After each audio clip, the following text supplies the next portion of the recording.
Junior Tafa is cut weight down to light heavyweight so he can fight a guy from Breaking Bad, Tuco Tucos. Like, I don't like, I don't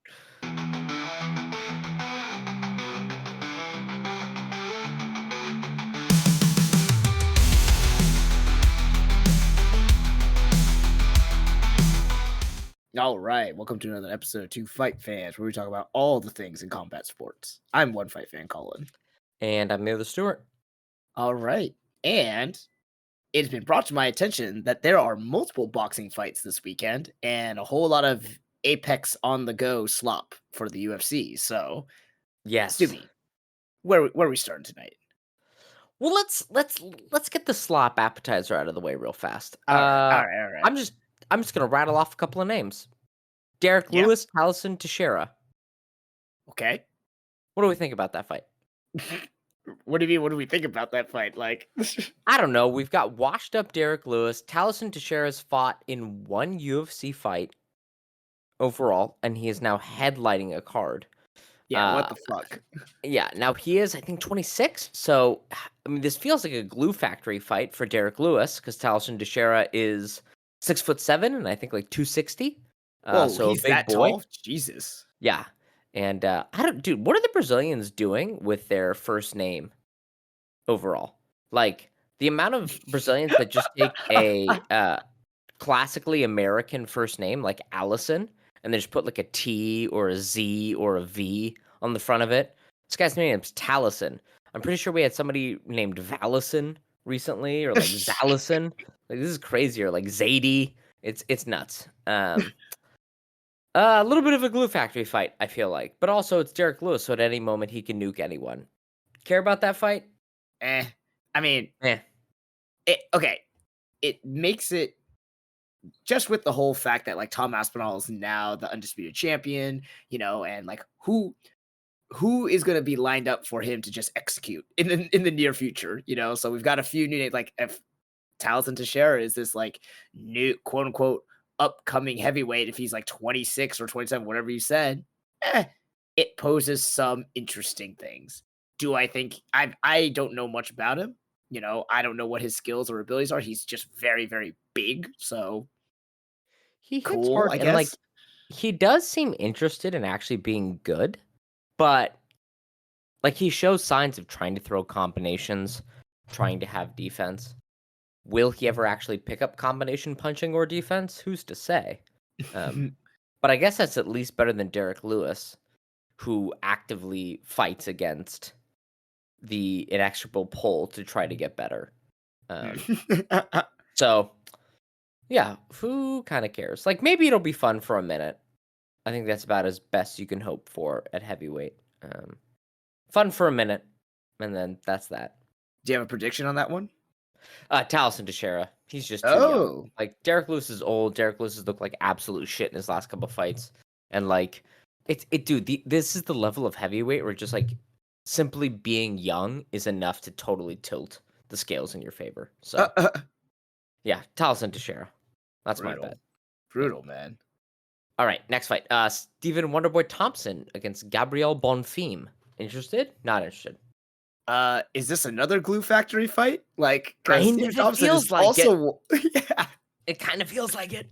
yeah. I don't know anything about Gabriel Bonfim. He's all right. So, like, is that good enough to beat Stephen Thompson? Because Stephen Thompson is definitely washed, slow of foot, but still throws good combinations, still sneaky, has good setups, knows how to, like, win fights, was beating Joaquin Buckley for about 2.5 minutes until he got absolutely nuked. So, unless you're as an athletic freak as Joaquin Buckley, can you beat Stephen Wonderboy Thompson? I don't know, but the UFC's betting Gabriel Bonfim is up for that glue factory challenge. So, All eh. right. Looking at this really quickly here, is this just a glue factory fight card? Now here's the question. The last UFC card, UFC 317, kind of a glue factory card as well, right? We're teeing up Topuria to murder Charles Oliveira, teeing up Josh Van to beat Brandon Royval, teeing up Peyton Talbot to beat an older fighter. Did the UFC realize for the past 3 years they've not done any good glue factory fights and went, oh shit, we actually need future stars because we're going into our next contract deal for broadcast rights. We got to start killing some of these old people to go, look at these young people we have. Look at this new talent we have. Look at all this great stuff we have. Because the past 2 cards, this one and the last one, I'm like, this just looks like they're teeing up old people to get killed. Yeah, I wonder if the UFC finally realized, like, oh shit, we should have been matchmaking to build the stars a long time ago. I hate to say it, I kind of miss because apparently he was horrible to the fighters and a very rude little goblin man. But Joe Silva as a matchmaker would have constantly pitted old men against young men and knew how to pick out young men and build them appropriately so that they could challenge for a title. Whereas the UFC recently has not been doing any of that. They've been putting young men against young men, old men against old men, so there's no gaining of clout or notoriety. And it feels like they're going, oh shit, we got to pull out the Joe Silva book. What do we do? Old versus young. Perfect. Do it. That's what this card looks like to me.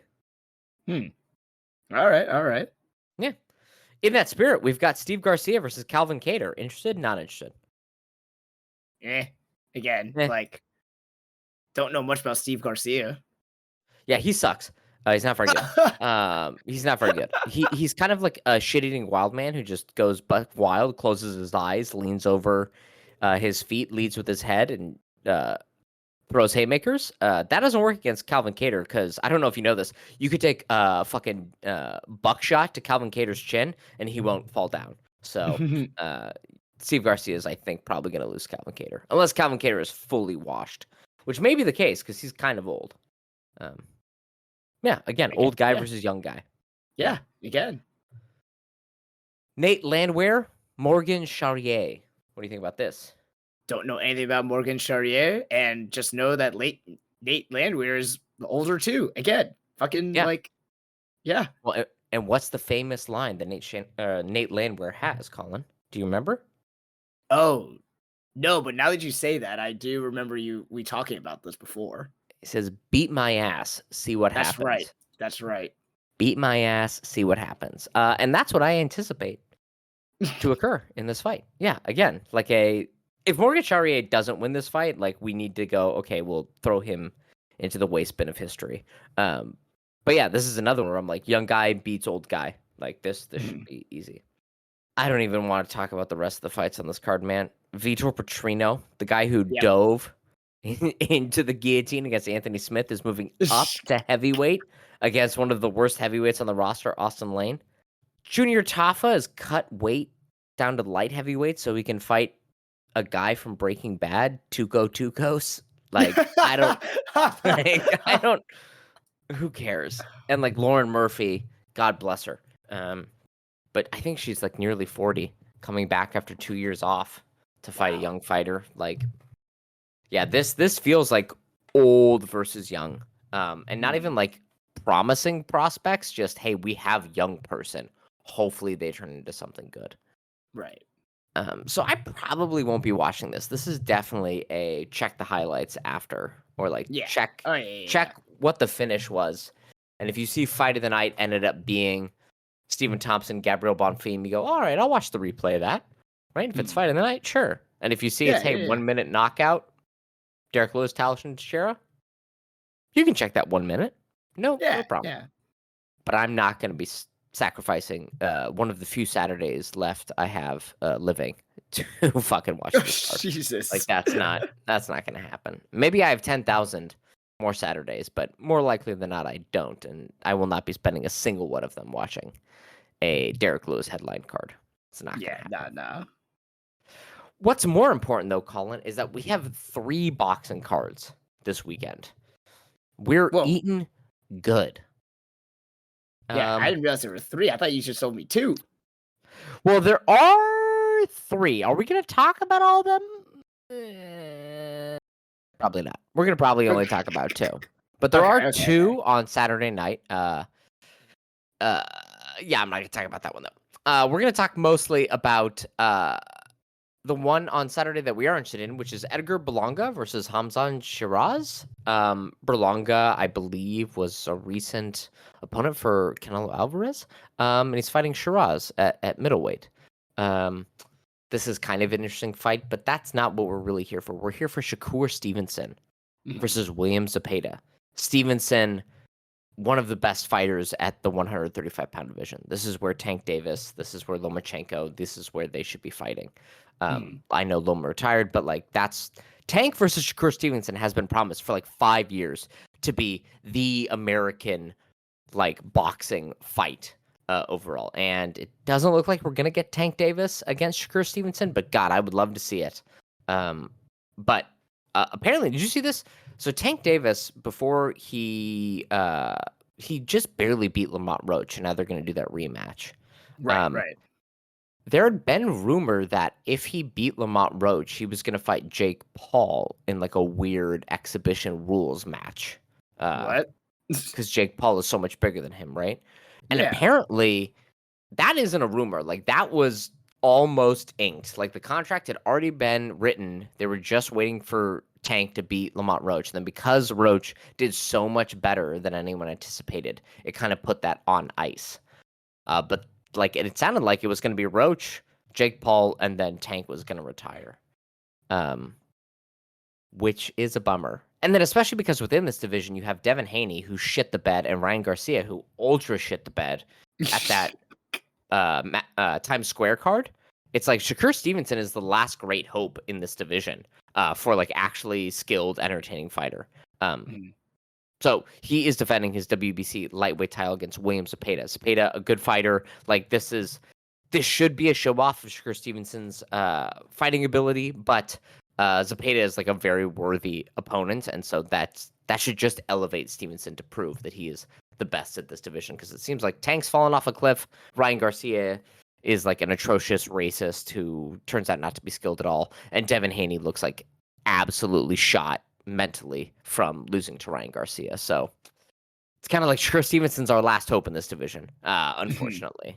Yeah. Uh, but that's fight's fucking happening. So But that, wasn't his last fight kind of a big stinker too? yeah, Shakur Stevenson is very much in like kind of the Floyd Mayweather vein of like he controls the fight extremely well. His defense is like airtight. But what that ends up doing is meaning that the fight is not very exciting because his offense is not ultra dynamic. He's just like, Mm. you can never hit me, and I'll hit you with 3 jabs this round. And you're like, Oh, all right, okay. well, that's not great, but okay. That's why it would It have been goes back. interesting to see Tank Davis fight him because Tank Davis can fucking thump, and it would have been interesting to see like how two counterpunchers dealt with one another. Right. So Zepeda is a bit of a pressure fighter, so maybe it'll be like watching let's say like Mayweather Cotto. I don't know if it'd be that dynamic, but like a pressure Mhm. fighter that goes in and then that brings out the best of a counter striker overall. Right. Or lets a Okay. counter striker absolutely shine. Right. That could be cool, maybe. Mhm. I don't know. Okay. Did anything I do cause any blood to rush anywhere to your body?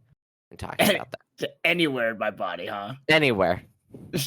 No, I mean, I didn't even know Shakur Stevenson was fighting this weekend, and Shit. the last time we talked about him, I was like, okay, I'm ready for this, I'm excited for this, and I was like, oh, I was kind of let down by it, So I'm hoping he kind of brings it back, and like it was like you said, he's the last hope at 135. Yeah. Um, so yeah, hopefully, I'd like to see it, and I am excited. Again, there've been very few times that when you've told me about a boxing fight that I was like disappointed by what happened. Again, the most recent one with Ryan Garcia in Madison or in Times Square was Bro, that. that Times So Square card fucking stunk up the joint. Stunk up the whole country, really. Maybe it was Trump, but it stunk it all up. But that's not why we're here this weekend. We're not here for Derek Lewis. We're not here for Shakur Stevenson. We're here for 2 women, and we're here for a Friday night fight. And that's Mhm. because on Netflix, for free, with a Netflix subscription, of course, but no pay-per-view, you're gonna see the trilogy, the greatest women's trilogy in boxing history. And dare I say, whoever wins this fight will be crowned the greatest women's boxer in the history of the sport to this date. Mhm. We've got Katie Taylor, the Olympic champion, the undisputed, I believe, women's junior welterweight championship, and I believe super welterweight championship, and Amanda Serrano, the 8 division undisputed women's champion. Both of these women have fought, I think, over 40 fights each. have taken almost no losses in all of their fights and are, I think, probably undisputably, maybe you could say Clarissa Shields, undisputably, like pound for pound, the greatest women fighters of all time. Clarissa Shields is definitely in there, so they're top 3 pound for pound best women of all time. Mhm. Katie Taylor has beaten Amanda Serrano twice in this trilogy, which makes it kind of strange. However, both times I watch them fight, I scored it for Amanda Serrano, and I believe both times when you looked at the official, quote unquote, official media scorecards across boxing media outlets, it was split almost 50-50 between Taylor and Serrano. I Mhm. think if you watch those fights and you scored it for one woman over the other, you can't be wrong because they are Right. so fucking close. Colin, Mm. when you watched Katie Taylor versus Amanda Serrano 2 right before that abysmal Mike Tyson Jake Paul fight, how Yeah. did you score it? I had it Katie Taylor winning, but like you said, Bullshit. it was but like you said, it was a very, very close fight. I think I had there were a number of rounds. I was like, yeah, I could have gone either way on that. And it was like one of those Mhm. ones which I said after we talked, I was like, yeah, I should probably watch this again and just see would I score it the same way? And I have not yet done that. And I think it'd be good for me. It's been like what, a year almost since that last fight? No, I like 8 yeah, months. why is it? What when was Oh, yeah, it was November because it was Yeah, because supposed it to be got July, rescheduled. yeah. Yeah.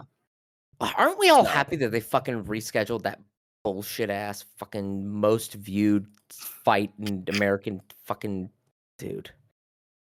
Just the sandbagging of a goddamn century.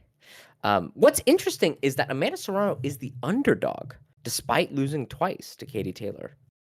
Any inkling as to wait, why that is, Colin? wait, you Or is said the she's the favorite, underdog. sorry, she's Oh, the it's the favorite. favorite. Yeah, yeah, yeah. Favorite. I was Amanda gonna Serrano is the that makes favorite. sense.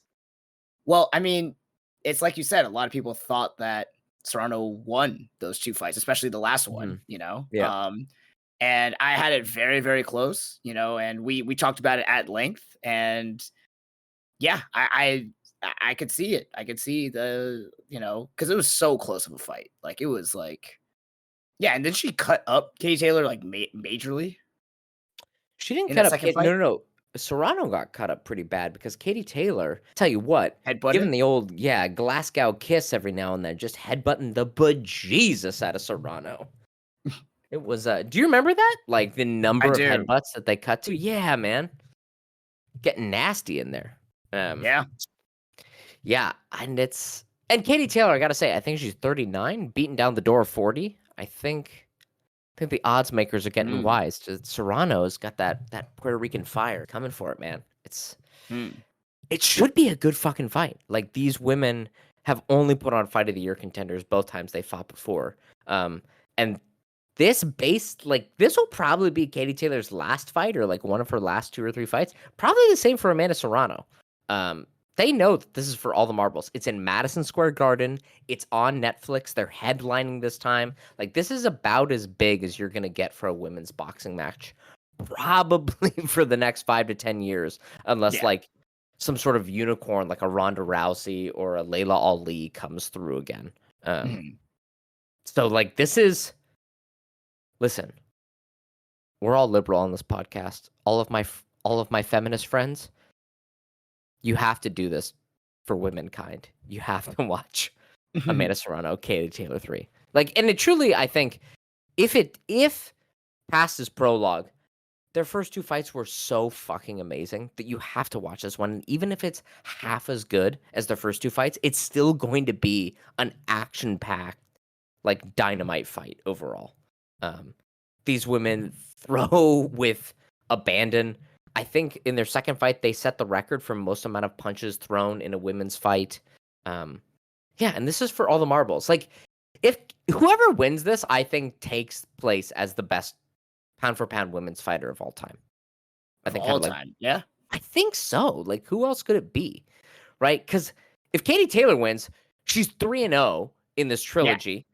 And like, okay, she resurrected women's boxing at the Summer Olympics, Mhm. is like the pride and joy of Ireland, a multiple division champion, right? Undisputed, and beat the best pound for pound person in her era. And if Amanda Serrano wins, it shows that the first 2 fights, which were razor thin, she actually was truly the rightful winner of that. And when given the third crack at it, she was finally able to beat the larger, more experienced, more decorated fighter overall. Like this, dude, this is for all the marbles.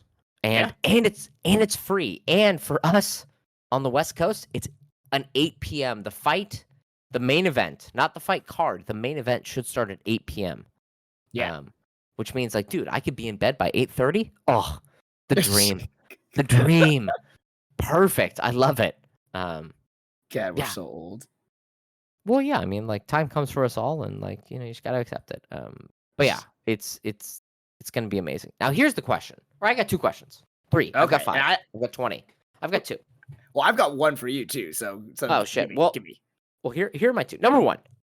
The Jake Paul Mike Tyson fight had 120 million people that watched the main event, right? And they predicted somewhere between 90 to 100 million tuned in to the Amanda Serrano Katie Taylor 2 fight as the co-main event, right? So you had 90 million to 100 million households on Netflix. That's not individual people, that's households catching this fight. What do you predict, ballpark-wise, will be the number of people that actually catch this fight this Friday?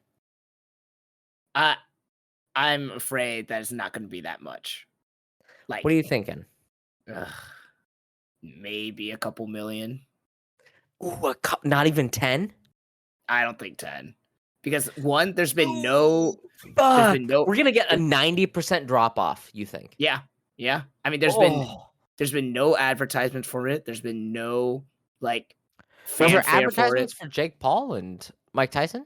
Yeah, there's tons. There was tons of like publicity. There was tons of fucking like press conferences and shit like that. Like there's so much news outlets for it because it was Mike Tyson, because it was Jake Paul.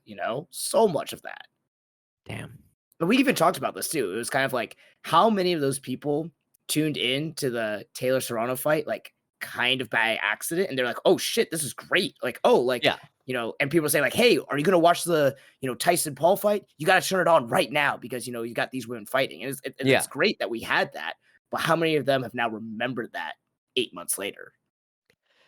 I mean, because in my mind, and from talking to the very few casuals that I knew that also watched the Paul Tyson fight, and I mean casuals, like people who are like, I'm with my parents and they remember Mike Tyson, right? Or like, I've never watched a boxing match in my life, but I heard Mike Tyson is fighting Jake Paul, therefore I'm watching this. Right. The big highlight of that night for them was this fight beforehand. They were like, "Oh my god, these women are amazing. Who are they?" Oh, of course. I got a text about that. Man, a 90% drop off is, if that holds true, man, that's sad as shit. Yeah. It is really sad. Because I was thinking, like, man, can we get 20% of the people that watched it? Like, can we get 20%? 18 million? Can we get 10 million? Can we get 10 million households? It's free. It's Netflix. When you go onto Netflix tomorrow, anytime, if you log in to that app anytime between 5 and 8 p.m. Pacific time, they have to have that as the primary above the fold spot, right? Like that has to be the thing they're promoting. Yeah, I mean every time I log into Netflix, I do see it, Yeah. Which is good. It's a good reminder, but like how many people just bypass that shit all the time, I don't know. I'm scared, man. Yeah. Like, is this going to be, because what'll happen is like, is Netflix going to see, oh, this women's fight that we saw these great numbers on, unless it has the name value of Mike Tyson, it's not good. So let's dig up the corpse of Muhammad Ali and like jam electrodes into it so it can fight Jake Paul. Like what's going to be the next, like what's Netflix going to do next for their live fight sport? Are they going to have John Jones and Conor McGregor do a grappling match? Like, is it going to be that bad? Like, what? Oh, if this thing only does like 2 million, 3 million, fight sports as a whole on Netflix are going to be in trouble. And fight sports just in general. Like, ugh. Yeah. I mean, okay, 18 million. What is another equivalent event that had 18 million people watching. I don't know, man. How much does the Super Bowl have? Like 50? Oh, no, way more than that. Well, okay, it has to be 18 million like accounts. The Oscars? Okay, Well, and okay. here's also the thing, like at sports bars. Yeah, the Oscars are watched by 19 million people, right? So it has to like be a little bit worse than the Oscars. But like sports bars can turn this on because it's just Netflix. It's not a pay-per-view, right? Nobody has to pay for any of this stuff. Like, can it still be on and people kind of like tertiary watch it or kind of like out of the corner of their eye when they're doing something else on a Friday night? Yeah, that's true. I mean, like Ireland will be watching it because it's Katie Taylor, and Puerto Rico sure as hell will be watching it because it's Amanda Serrano. In the great white north of Canada, I don't know how many motherfuckers will be watching it, but we got a lot of Irish here, so like maybe I'll go down to there's a bar right near me called Sailor Hagar's, and a bunch of Irish and Scottish people go there, so maybe they'll be playing. They'll be playing the fights. I don't know. God, I don't know, man. I don't know. The question is, Colin, will you be catching this live? I'm going to try to. Yes. 8 p.m. to. I should be able to. Good lord. You have to support these poor women, man. You have to support them. Listen, I want to. Yeah. But okay, let me give you some. Hold on, I'm looking up a few things right now. Well, hold on. I gotta say, there are also 4 other title fights on this card, all women's title fights. You have the Unified Junior Featherweight title, you have the Unified Junior Lightweight title, the Unified Super Middleweight title, and the Unified Bantamweight title. Looking at the odds, you've got Scotney versus Mercado. Scotney is a minus 835 favorite. You've got Baumgardner versus Miranda. Baumgardner a minus 2,500 favorite. And then lastly, what was the... Oh, yeah. Chantel Cameron is a minus 3,335 favorite. What are these odds? Jesus. Yeah.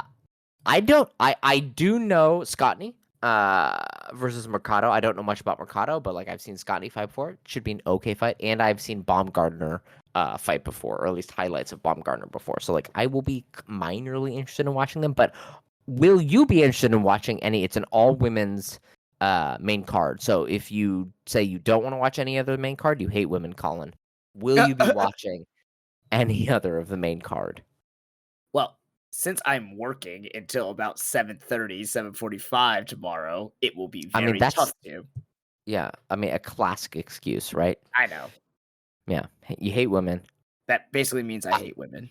Yeah, I have to work, which means go out to dinner, get a steak, get a martini, schmooze with the clients. I know you. Yeah, you know. That is how it be. Yeah, Colin's a classic 1950s admin, for anyone who doesn't know. He just goes out and drinks like, you know. Yeah, 12 martinis a night. Yeah. I will. I definitely will try to catch Baumgardner versus Miranda. Will I watch the co-main event? Sure. I mean, it depends. I'm gonna see where they're playing this live. Which also, like, okay, I don't know if it's the same for you. I don't know if you've tried to find like where they play boxing fights in your local area. Trying to find information on Google now is impossible. I like Google search where Serrano Taylor fight happening, and then my local town, my zip code, whatever I put in, and it will just be like Katie Taylor and Amanda Serrano are fighting on this date. You can watch it on Netflix. It gives me the AI thing, which doesn't tell me anything about where it's playing, or it just like leads me to like ESPN.com being like, here's the tail of the tape for this fight. And I'm like, this has nothing to do with what I've typed in and asked. Dude, Google has turned into a fucking ugh. And then people are like, just use ChatGPT, and then I type in ChatGPT, where is it playing this in this area? And they're like, it might be playing at these many bars, and like 2 of them are closed. And I'm like, your dumbass predictive language model doesn't even realize that these 2 bars in my area closed like 3 years ago. You're just doing what most people had typed into a fucking Reddit forum. Like none of this is helpful. Would somebody just tell me what bars are playing the fights? Remember when the UFC and like back in the like mid 2010s and early 2000s, you could go and you could just like type in like where is it playing, and you could put in your zip code, and there would be just Buffalo Wild Wings is playing. Yeah, there would be a Buffalo Wild Wings that just like you would just type in a zip code and it would tell you where to go. And nowadays I gotta like decipher a chat GPT hallucination talking about a bar that hasn't existed for 40 years, telling me to go talk to a dead president about some shit. Like, it's insane. It's driving me nuts. I just want to go watch these fucking fights and like get a pint, and I can't do it. It's so I'm tomorrow. I'm just gonna be wandering the street asking people, "Hey, do you know where I can watch this? Hey, do you know where I can watch this?" And that's not good. I'm trying to kind of cultivate like a Ned Flanders type neighborhood feel for myself. Like people can come to me, they can like borrow my lawnmower, and instead I'm gonna be like a drunken Homer Simpson wandering around asking people where I can watch two women fist fight for free. Yeah. This is terrible. This is a terrible look for me, and it's all the internet's fault. Anyway, what's the question you were going to ask me? That I love that. That was great. Thank It's you. Thank you for that treat right there. yeah, it's ugh, Well, I was gonna ask you, okay, like, what are the implications behind it? Because we just said, like, the whoever wins implication. this is, I know the implications. Whoever wins this is the pound for pound uh greatest women's fighter of all time, Yeah. But is there more at stake for Serrano to win? Not really the road match, just the final match in their trilogy, fight when she's lost the first two, or for Katie Taylor to close out, this win to close out their series. What's more at stake for them? I think I think whatever happens, there's going to be a slight. Okay, so if Serrano loses, right? I think she'll definitively be knocked out of the number one spot in the pound for pound all time rankings, right? Mhm. It'll Yeah. firmly go to Katie Taylor. Mhm. Right. Everyone will say, hey, Katie Taylor's 3-0 against her. Katie Taylor, instrumental in reviving women's Olympic boxing, won gold that year. The pride of Ireland, a 2 or 3 division undisputed champion. She only lost once, avenged that loss. Like, Katie Taylor is the GOAT. Um, if Serrano wins, then I think there is always going to be kind of two camps in that whoever makes pound for pound greatest of all times rankings, they're going to Serrano and Taylor, there will be two sides that can argue between, well, Serrano was cheated those first two fights and she made it right in the third one, but Katie Taylor's right there with her. Or, hey, Katie Taylor beat her twice and maybe there was some judging fuckery, but look at her accolades as Katie Taylor. So, like, I don't think there's anything beyond this other than kind of a Katie Taylor can either firmly say, I'm number one, I'm kind of number one bullet, or Amanda Serrano can kind of make sure that she always is kept within the conversation of, I'm not number two. I have a claim to number one overall. Mhm. Which, like, Okay. I mean, an 8 division undisputed champion, she already has that in my mind. But Right. I Right. think as we get further away from her, 10 years from now, if we're still doing this podcast, if podcasts still exist, if the whole world isn't just kind of like a fallout wasteland, like there people will not remember the nuances, right? Just in the same way where like we talk now about people just look at like the resume and go like, well, what about this? What about this? It's like, yeah, but do you remember the fight? Do you remember the nuances and the context of that fight? People sort of forget that. And so I think Yeah. if it's 3-0 for Katie Taylor, people will forget the context of the Amanda Serrano fights and just say like, oh no, she definitively is number one. Whereas Amanda Serrano can kind of keep her name alive with that. But beyond that, Mhm. I don't think there's anything for either of them to accomplish beyond this. Like, I wouldn't be surprised, however this ends, if both of them don't retire after this fight. I can see them both taking their gloves off in the ring and being done. Because it's Madison Square Garden, it's Netflix, it's only the second time there has been boxing on Netflix in a primetime event, and it's headed by women. It's that at one of the most decorated venues for boxing history, and Mhm. it's the trilogy fight. And again, Katie Taylor's nearly 40, and Amanda Serrano is not super young either. So Yeah. like this is yeah, I can see both of them retiring after this fight. So I don't think there's anywhere to go. This is kind of the last this is the last chapter I think for both of them. Yeah. Because what Yeah. what other height is there to climb? If Katie Taylor beats Amanda Serrano, like her fiercest foe, she's gonna go back to fighting nobodies. Like she could collect a paycheck, but she's probably not gonna sell any better. Mhm. Same thing with Amanda Serrano. If she loses to Katie Taylor, like there's nobody else she can beat unless she like went up 10,000 divisions and fought Clarissa Shields, who is like 115 pounds more than her, like that would get her anywhere near the amount of clout as beating Katie Taylor. So regardless of what happens, this is Katie Taylor. Question is, if Amanda Serrano loses, would she keep fighting, or if she wins? Though I would imagine if Amanda Serrano wins, she retires as well. So either way, I think this is probably the last fight for both of these women, because there's nothing much else for them to do.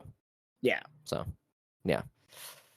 Anyway, but yeah, yeah, and then besides that, these other fights, extremely lopsided matchups. Yeah. Hopefully kind of like a showcase, but a good showcase for women's boxing overall. Which we like to see. It's the one thing, like, as much as I am loath to give Jake Paul any credit, because he seems kind of like a gross, smelly human being. He is promoting this women's fight. He is the promoter for this. He is the one that got it on Netflix. He's the one that made sure it was at Madison Square Garden. Like, nobody is actually doing more for women's boxing at the moment than fucking Jake Paul, which is crazy to say. Yeah. So, like, I as a promoter, I don't mind him. I think he's good for the sport as a promoter. Now, as a fighter, he is basically useless, and I don't give a shit about watching any of his fights. But promoting it, it's pretty good. It's pretty good. Yeah. So yeah, that's the fights this weekend. So look, it's if you're listening to this on Friday when this episode comes out, watch it tonight. It's on Netflix. If you're at home, throw it on. Go out to a bar, demand that they have Netflix. If they don't have a Netflix, just be like, hey, let me just hook up my computer or my phone to your TV, and just make sure they turn on the Amanda Serrano Katie Taylor fight. 8 p.m. Pacific time, 11 p.m. Eastern. Like, this is great. And if you're in like Mountain Time or Central Time, go fuck yourself. Live on a coast. That's where it's at. And then on Saturday we have a UFC event. Chris Stevenson is fighting. That's cool if you want to watch that. William Zepeda is a worthy challenger. I'll be more interested to see kind of what happens with the division as a whole, because we need Chris Stevenson to have like actually engaging opponents, and fucking Devin Haney, Ryan Garcia, and Tank Davis ain't cutting the mustard right now. And then we have, actually, this is what you should do. If you're not going to watch Shakur Stevenson fight, if you're not going to watch the UFC event, which you shouldn't, don't support the UFC putting on this slot. The UFC's YouTube channel, whoever the intern is there running it, has actually done a really great job, because they've put up every single Dustin Poirier fight available on YouTube. I think it's over the course of like 3 or 4 videos over the past week, but every Dustin Poirier fight is available. So in anticipation of Dustin Poirier's retirement fight, go back and watch the entire career of Dustin Poirier, because it's special. One of the last gunfighters in this division. And if you're a real sicko, there is a documentary called Fightville, which came out, I believe, in 2006, about a small Louisiana gym and small-time fighters on the regional scene in Louisiana, including one Dustin Poirier, even before he was in the WEC, even before he was in the UFC. Look at kind of the grungy, shitty scenario that you have to train in MMA, especially back in the day, to make it to the UFC.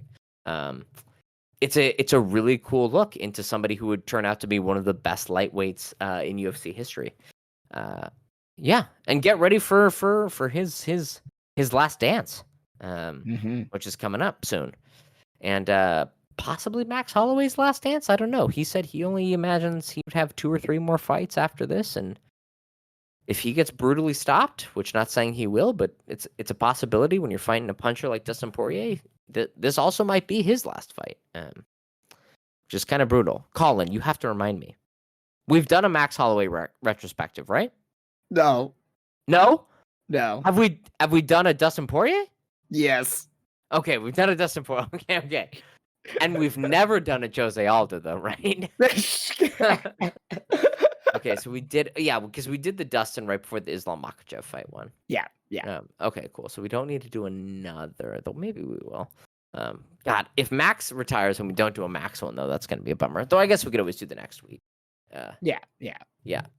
That's a weird fight card. I guess we'll talk about that on Tuesday, but that's a weird fucking fight card overall. But No, for this weekend, enjoy boxing. It's the yeah, it's women's boxing. It's you know how rare it is for me to ever say like, hey, you need to watch a women's boxing fight. Like this is one of them. So go watch it. Um, speaking of boxing, did you see Inoue just got a fight announced? Who is it Yes. against? Uh, Akhmadaliev? Yes, that's right, dude. That fight's gonna thump. Yeah. That's gonna Yeah, be a yeah, good one. yeah. Yeah. I'm excited about that. We also got a David Benavidez versus Anthony Yard fight, which is gonna happen in Oh. Riyadh season. That should be a good fucking fight. Yeah, July is gonna be it's gonna be hot for boxing because we've got this Katie Taylor, we've got this Shakur Stevenson fight. Manny Pacquiao fights next weekend, which I don't know how interested you are in seeing Manny Pacquiao fight it. What is he? 900 years old? It's like older than fucking Noah. Um, but he's fighting again. Ooh. And Alexander Usyk and Daniel Dubois on the same night as the Manny Pacquiao Mario Barrios fight.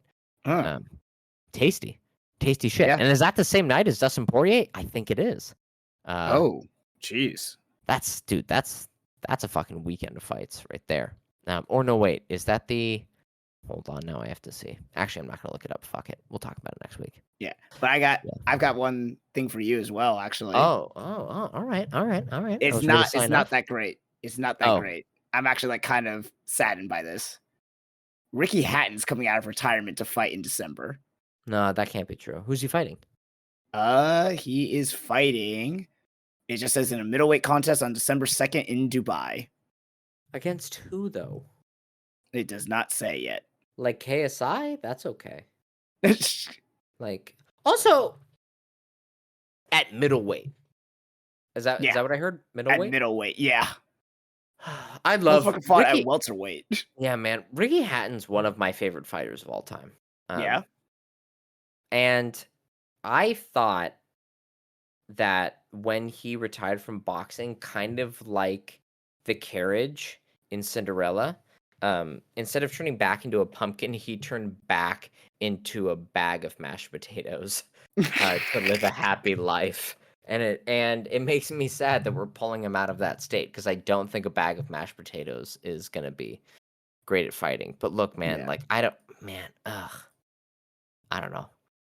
As we get close, man, I don't even know. We should do one week when we've got nothing else to fucking talk about. We should do a retrospective or just like pick 2 or 3 fights and watch them of Ricky Hatton's career. Because dude, Oh. I love because that was right when we were getting Into became boxing, yeah. yeah, real big fans. This is the Pacquiao, this is the Mayweather era.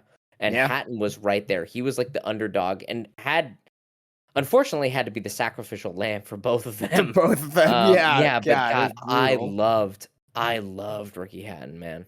Um, yeah, what an and also like definitely the worst way to have a fight career, though I guess Paddy Pimblett's doing kind of the same game plan, but just like I don't know, gaining 50 pounds in between fights, just Yeah. drinking heavily and eating, fish and chips constantly. The dream, dude. Ugh, what an absolute stud. Now it did make him look like he was a 70-year-old Polish woman every time he fought. But that's neither here nor there. Ricky Hatton, one of my favorites. I hope he's fighting only an influencer or something like really terrible. Because if he's fighting a real boxer, Yeah. That makes me really sad. I mean, dude, look at this. Look how they massacre our boys. I know. Like, look at what they've done. Fighting is no country for old men here. Yeah, well, dude, and they're about to get fucking Anton Chigurh bolt gun to the noggin. Is what's gonna happen, man. Maybe he'll fight BJ Penn. That'd be a fair fight, right? I don't know. Have you been following the BJ Penn story? Dude, isn't he was he arrested again for like domestic abuse or something? Threatening to kill his like family and shit. Yeah, Yeah. I think that story is gonna end really poorly. I mean, Yeah. it's all of our favorite guys. Like it ends really. It's all man. It's all gonna end really poorly for all of our favorites. I hope it doesn't end that way for like Dustin and Max and Robert Whitaker. But dude, who knows? In like 10, 15 years, we might be talking about how they're coming out of retirement to get nuked by a fucking TikTok influencer. I know. Like I don't. Yikes. Well, let's not think about the future. Let's just think about now. Let's think about how Derek Lewis, despite being, I don't know, what do you want to say? One of the least talented fighters to ever grace the top 15 is still headlining cards. But at the Yeah. same time, the two greatest women's boxers in history happen to be alive at the same time, happen to be close in weight, and happen to have an esteemed rivalry just at the moment in time when Netflix and Jake Paul reached a deal to broadcast that fight to the masses. There's Mm. something special about that. As Yeah. gross as everything is in the middle, that's kind of cool. And so we should celebrate that, especially before the dark, terrible winter of the soul when Ricky Hatton comes back only to get murdered in the ring. Every time I think it's going to be a good one, Colin. There's something terrible to talk about. Yeah. You know? Like, I was like, this is going to be a really easy one. We can kind of shit on the Derek Lewis fight. Ha ha ha. UFC, so silly. But hey, Chris Stevenson. Hey, Katie Taylor. Hey, Amanda Serrano. Just, you're bringing me. You dug up the corpse of Ricky Hatton. I made a I joke about know. digging up the corpse of Muhammad Ali. And now you're bringing me the fact that they're actually digging up a corpse and putting Yeah. it in the ring. God Yep. damn, dude. God damn. Ugh. And that's and fucking Pacquiao, his corpse is gonna go out there and get killed by Mario Barrios next weekend. Like, ugh, can't. And the head of the EPA is dedicating what $50 million to investigate chemtrails. Your tax dollars, my tax dollars, as an expat, going to investigating chemtrails by the head of the EPA. Like, what's happening, man? What Yeah. is happening? I don't even. Anyway, I don't know. Um, I don't know. Any like nice thing to send the one listener off with? Watch the free Netflix card tomorrow. Yeah, yeah. And if listen, if you are making yourself a cocktail or at a bar getting a cocktail for this and you order a Manhattan, ask them to put a shot of Grand Marnier in that Manhattan. Trust me on this. It'll make it a little bit better for you. That's a little Stewart hack to you. All right, everybody. God, this has been, I guess, two Fight Fans podcast. I'm one reluctant Fight fan, Stuart. Yeah, I'm a saddened but liberal fight fan, Colin. Yeah, hell yeah. Keep it liberal unless you're in Canada, because fuck Mark Carney, but also fuck the Conservative Party. You all should have voted Green, but that's none of my business. I can't yet vote in this country. Man, I don't. Dude, Katie Taylor, Amanda Serrano, may they save our immortal souls. Bye, everyone. Bye bye.